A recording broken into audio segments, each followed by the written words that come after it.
Blood sugar feels simple from the outside. You eat something, your blood sugar rises, your body responds, everything returns to normal. That's the version most people grow up hearing. But inside the body, that process is far more coordinated than it appears. And one of the smallest players in that system may have one of the biggest responsibilities: beta cells. Most people never think about them. They don't feel them. They don't monitor them. They rarely hear about them outside medical conversations. But every day, these tiny groups of cells help decide how smoothly your body responds to food, movement, stress, and energy demands. And when that coordination changes, even slightly, the effects can show up in places people don't immediately connect to blood sugar: energy, focus, appetite, recovery, mood. That's where the conversation becomes more interesting, because blood sugar control isn't only about sugar. It's about communication. Beta cells live inside the pancreas and act like part of the body's internal response system.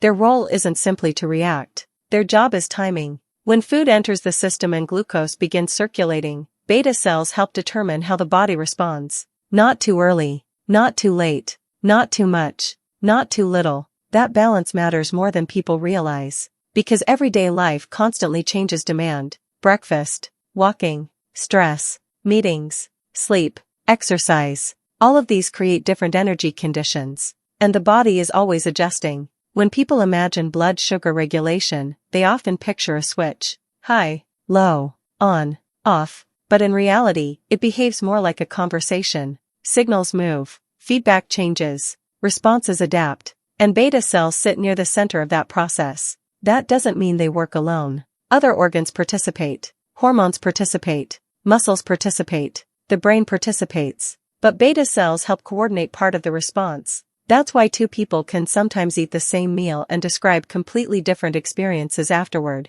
One feels stable, one feels tired, one feels hungry again quickly, one doesn't. The visible behavior looks identical. The internal response may not be. This is where frustration often begins. Because people usually respond logically: eat cleaner, exercise more, track harder, control more. And those habits can absolutely matter. But sometimes people expect immediate predictability from a system that naturally changes throughout the day. Stress changes responses. Sleep changes responses. Routine changes responses. Recovery changes responses. That doesn't mean something is broken. It means regulation is dynamic. There's another misunderstanding that creates confusion. People often think blood sugar control starts only after eating. But the body prepares continuously. Even overnight. Even during rest. Even during emotional stress, which means everyday blood sugar patterns aren't built from one meal. They emerge from accumulated signals. That idea changes perspective. Instead of asking,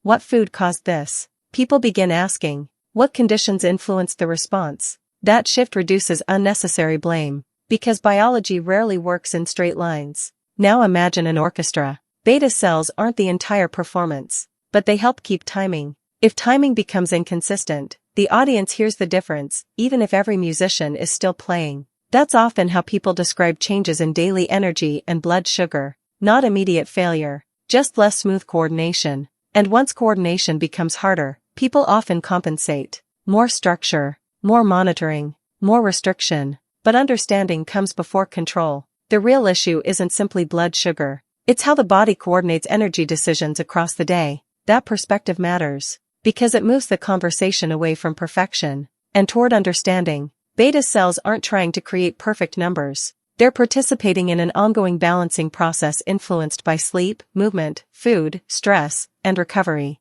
And that's why everyday blood sugar control can feel more complex than people expect. Not because the body is failing, but because regulation is active, constant, adaptive. So the next time blood sugar feels unpredictable, it may help to think beyond one meal or one habit and look at the broader system shaping the response. If you want a structured breakdown with practical examples about blood sugar regulation and metabolic coordination, there's a step-by-step framework in the description. And if you enjoy calm, educational explanations that make complex topics easier to understand, subscribe and I'll see you in the next one.